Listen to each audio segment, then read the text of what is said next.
Let's talk about the Dallas Cowboys. How about them Cowboys? Yeah! Dallas gets rocked by the Philadelphia Eagles at home. I think the entirety of America, including the fans of America's team, the Cowboys, saw that coming. Philly 34, Dallas 6. I was actually right in the Philly side of things. Dallas put up somewhat of a fight. I had them getting 19. I grossly overrated the Cowboys offense without Dak Prescott. More on Dak, Cooper Rush, that whole situation in just a second. But what you are seeing right now in Dallas is the worst team in the National Football League. I watched Carolina and the Giants yesterday morning. Carolina, how about the Panthers? They've won 2 in a row. Shout out Bryce Young.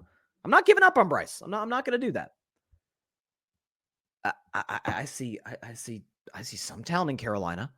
The Giants have the second best defensive line in my mind to my Steelers in the NFL. I mean, Dable's great. Like they've got some things that they do well. You tell me matter of fact, let me give you a harder question. What does Dallas do well? They do nothing well. They're 3-6. They're on a 4-game losing streak, and they just got blown out at home again. By the way, fun stat on the Cowboys, real quick, because my buddy EJ Savage subscribed to the Boys in the Zone podcast because he's fantastic, does some great content. EJ, if I can find it here, sent me a crazy stat about the Cowboys. According to this from Todd Archer, first time in NFL history, a team has trailed by 20 or more points in 5 straight home games, including the playoffs, with the Eagles now up. It was at 28-6 at this point. The Cowboys had been tied with their longest streak with the 2013-14 Raiders with 4 in a row. So in short, 5 games in a row, the Cowboys have trailed by 20 at home. That's never happened in NFL history. Never. Making history every day, Mr. Jones. But let's ask a harder question, going back to what I was saying. Not what do the Cowboys do well. What do they not do really poorly? I guess take Brandon Aubrey out of it. Brandon Aubrey might be the best kicker in football. Take Brandon Aubrey out of it. They got a terrible O-line. They're the worst run team in the NFL. They're the worst receiving core in the NFL with CeeDee Lamb. Without him, they're a disaster. Okay, you look at the defense is a disaster. Micah Parsons come back. More on Micah in just a few minutes because he had a few things to say. Not taking any accountability. Mike Parsons nowhere to be seen. Trayvon Diggs was seen, and it wasn't for good reasons. And Mike McCarthy again. I watched the Cowboys, and this sort of segues to my next point. When I watch the Dallas Cowboys, can I tell you what one of the first thoughts in my head is? They don't look like they practiced. And what I mean by that is you watch teams week in and week out around the NFL, great teams, average teams, terrible teams, but they feel like they have a plan. You feel like you're watching like, okay, I understand what they're trying to do. Trying to establish the run. How are they trying to establish the run? Maybe they don't have a good O-line. So they're like the Steelers don't have a great offensive line. Quick release, quick throws by Russell Wilson. Like there's a plan. I don't know what the plan is in Dallas. Maybe some of that in defense of McCarthy is they just don't have talented players. They just don't. Now, I've been on this for about 3 years. It's never gotten this bad, but I always said Dallas's talent was grossly overrated by most pundits out there. But the guy who has not been overrated, matter of fact, I've screamed on the show has been underrated, Dak Prescott. Listen, the takes coming into the week, I never got a chance to address them because there was no show on Wednesday. The whole, it's just something absurd coming out of my mouth. The whole Cooper Rush, Dak, like on the same level, like that was, I love Colin Cowherd, but he was suggesting it. You know, you had Greg Jennings, who I respect a lot. He flat out said there's no difference. A lot of pundits, you know, that guy who got let go by the sports network, and I'm not sure, does he have a podcast now? I don't know. He throws Cowboy jersey in the trash. He said it. That obviously got slammed shut. And by the way, we could show you Cooper Rush yesterday. I'm not sure you could play much worse than this. 45 yards passing on 23 attempts. 45 yards passing. 0 touchdowns, 2 turnovers, both were fumbles. Completed 56% of his throws. Passer rating of 61, which is dreadful. And a QBR 0 to 100 of 16, which is a mess. And what we did, we looked at Dak's averages. And by the way, keep in mind, folks, Dak, I looked at it. This is the second worst year of Dak's career. When you combine numbers with wins, it's the second worst year of Dak's career. Show Dak's numbers. Well, he at least throws for 250. He at least throws a touchdown. He has half the turnovers of Cooper Rush in terms of a per-game average. Completes 64, 65% of his throws. Not a great pass rating, but 86 is a whole heck of a lot better than 61. And 46.9 QBR is not good. It's better than 16. So can we, for the love of all that is good, can we please, God, put to bed the unserious notion that Cooper Rush is in the same galaxy as Dak Prescott? That's number one. But no, Dak, he was on the sideline, but you don't have much of an impact if you're a hurt player on the sideline. You just don't. I'm sorry. Nothing against hurt players. You just don't. Without Dak on the field, this team doesn't have a soul. I look around, not only do I say, okay, there's no talent, there's no plan, all of these things. What do they do well? What do they not do poorly? I watch the Cowboys on a week-to-week basis now that Dak's out. And I say, who's the leader of this team? Like, at least Dak Prescott was having you in games. The Baltimore Ravens are mopping everybody.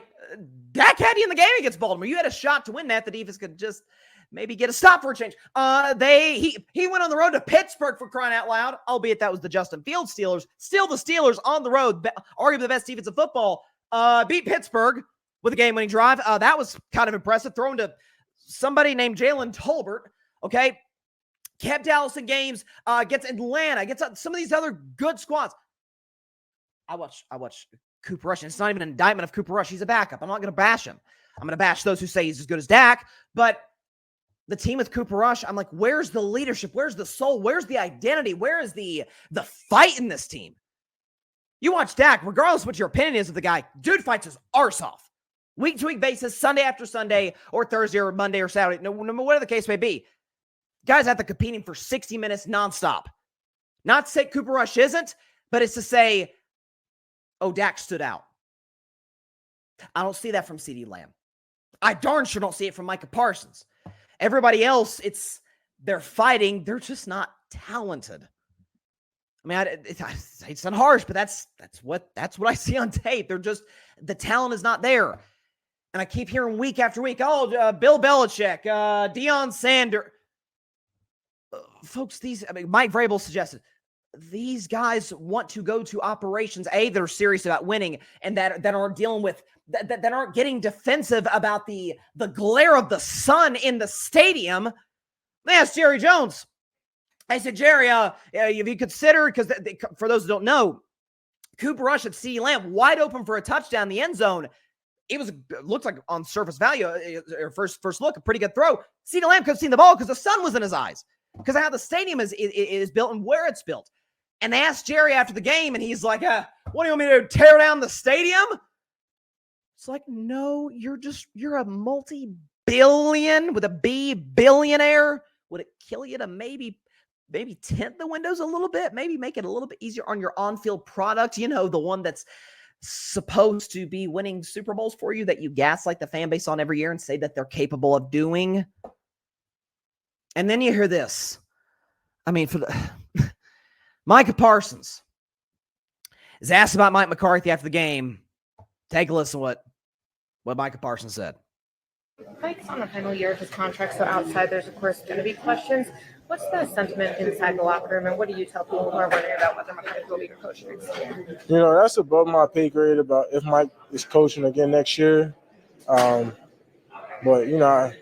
all coaching aside, Mike can leave and go wherever he wants. But guys, I kind of feel bad for guys like Zach Martin and guys who might be on their last year on their way out, because that's who I wanted to hold the trophy for. You want to win games and do great things with those type of legends who put in more time and work than Mike McCarthy ever did.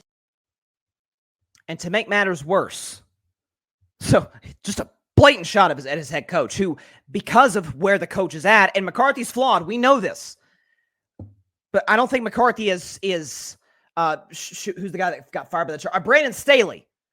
Brandon Staley didn't know what the heck he was doing. I don't think McCarthy is lost out there. I just think he's just kind of limited. He's kind of outdated. His offensive philosophy is outdated. Aaron Rodgers used to go back and forth with him for years about it. But to make matters worse, Micah Parsons is angry at the media for them misinterpreting what he said. And then goes on, if I can find this, on Twitter, where we all know all truth comes to light on Twitter. Says more to come on the podcast. On Micah Parsons' podcast. And thus the franchise in Dallas, without any level of structure or leadership, feel the way you want to feel about Dak Prescott. I'm not here saying he's freaking Mahomes, Josh Allen, Lamar Jackson, Joe Burrow. I'm not saying he's one of those guys. He's not. He's just not. I love Dak, but he's not.